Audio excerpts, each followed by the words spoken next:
उमर साहब, आप अपना परिचय देते हुए ये बताइए कि ये बाल सभा का जो प्रोग्राम आप कर रहे हैं, कार्यक्रम रखा गया था, अभी बच्चे ने बहुत अच्छे से जो कि अपना कार्यक्रम किए, ये क्या संदेश आप लोग देना चाहते हैं?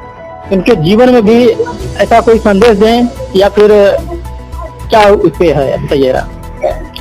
पहली बात तो मैं आपको धन्यवाद देना चाहता हूं कि आप हमारे विद्यालय पर आए और हमारे बच्चों का कार्यक्रम देखे, उनके पढ़ाई लिखाई के बारे में भी आपने जानकारी लिया जिससे आप संतुष्ट हो गए। और हमारे सहायक अध्यापक जी भी बगल में बैठे हैं, हमारे प्रबंधक जी भी बगल में बैठे हैं और इस तरह से हम लोग हर शनिवार को बाल सभा बनाते हैं लंच के बाद, और गांव के या बच्चों के अभिभावक को हर शनिवार को एक एक करके आमंत्रित करते हैं और लोग आते हैं, बच्चों का कौशल देखते हैं, खुश होकर जाते हैं, आशीर्वाद भी देते हैं। बच्चों के साथ साथ हमें भी आशीर्वाद लोग देते हैं और मैं आपसे भी अपेक्षा रखता हूं कि हमारे विद्यालय की और बच्चों की हमारी आपके द्वारा प्रशंसा ही की जाएगी। और मैं विद्यालय में बाल सभा का कार्यक्रम कराने का हमारा 2-3 लक्ष्य है। पहला लक्ष्य तो ये है सबसे बड़ा कि हमारे बच्चे जो छोटे छोटे हैं वह कम से कम बोलने बेधड़क होकर किसी के सामने, संजोग से यार लाइट नहीं थी, नहीं तो हमारे पास लाउडर है, मशीन है, डीजे है, मैं हर चीज की व्यवस्था बनाया हूँ, लाइट रहती है तो उससे कार्यक्रम का और अच्छा लगता है। तो हो सकता है बच्चों का कार्यक्रम आवाज थोड़ी दब गई हो, इसके लिए हम क्षमा प्रार्थी हैं कि हम लाइट की व्यवस्था नहीं कर पाए और हमें पहले से सूचना नहीं थी कि आप यहाँ आएंगे, नहीं तो हम व्यवस्था और बना लिए होते। और बगल में कार्यक्रम की वजह से हमारे यहाँ बच्चे भी आज कम उपस्थित हुए हैं, लंच के बाद चले गए हैं, तो इसके लिए भी हम थोड़ा सा खेद महसूस कर रहे हैं कि आज ऐसे समय में आए कि थोड़ा सा बच्चे हमारे यहाँ आज छात्र संख्या कम दिखाई दे रही है। तो बाल सभा करने का एक तो ये हो गया हमारा निशाना कि बच्चे बोले बेधड़क, क्योंकि मैं देखा हूँ कि कभी कभी बड़े लोग हो जाते हैं, नौकरी पीरियड में चले जाते हैं, लेकिन जब उनको मंच पर बोलना तो अपनी बात बढ़िया से रख नहीं पाते हैं, कहते हैं लेकिन जनता उनकी बात को समझ नहीं पाती है। तो बच्चे हमारे छोटे छोटे अभी 8 साल, 10 साल, 12 साल, 15 साल के बच्चे हैं, ये बेधड़क बोल रहे हैं कम से कम। तो नाटक के बहाने इनको बोलने का मौका मिल रहा है, ये हमारा मूल उद्देश्य है।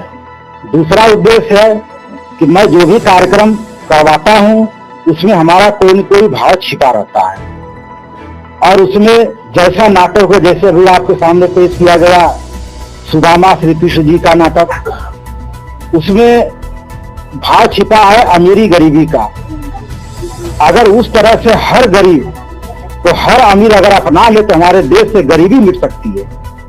मतलब ये आप जो सुदामा वाला पार्ट बच्चों ने दिखाया है, ये संदेश देना चाह रहे हैं कि आप लोग आगे चल के भविष्य में अगर अमीर हो जाए और आपका ही दोस्त कोई गरीब रहे तो उसके साथ भेदभाव न करें। बहुत अच्छी बात है।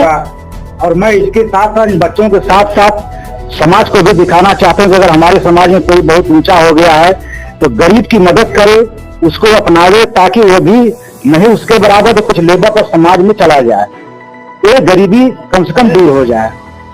तीसरी चीज हमारी क्या है कि शनिवार के दिन जब बाल सभा होती है तो बच्चों को इतना उत्साह रहता है, इतना उत्साह रहता है कि हर शनिवार का इंतजार करते हैं और उनके अंदर इतना उमंग रहती है कि कम से कम अगर हम डेली जाएंगे विद्यालय सोमवार से शुक्रवार तक, तब हम शनिवार को भाग ले पाएंगे, क्योंकि यहाँ नियम बना दिया गया। बच्चों में एक ऐसा अपना दिया है नियम कि अगर आप लोग विद्यालय नहीं आएंगे तो कार्यक्रम में भाग नहीं ले पाएंगे।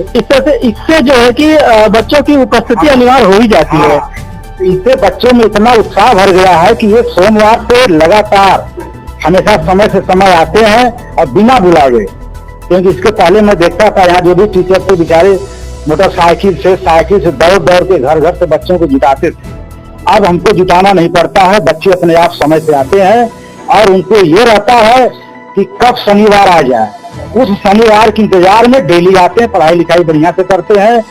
दो चीज का बंधन इसमें लगाए हैं। एक पहला बंधन तो यह है कि अगर आप डेली नहीं आओगे तो शनिवार को बाल सभा में भाग नहीं लेने देंगे, तो डर के मारे बच्चे चाहे किसी वजह से आने लगते हैं। दूसरी चीज है, अगर आप पढ़ाई में कमजोर रहोगे तब भी आपको इसमें भाग नहीं लेने देंगे। जो बच्चा पढ़ने में कमजोर है उसे भी आप जो है कि इस कार्यक्रम में भाग लेने नहीं देते।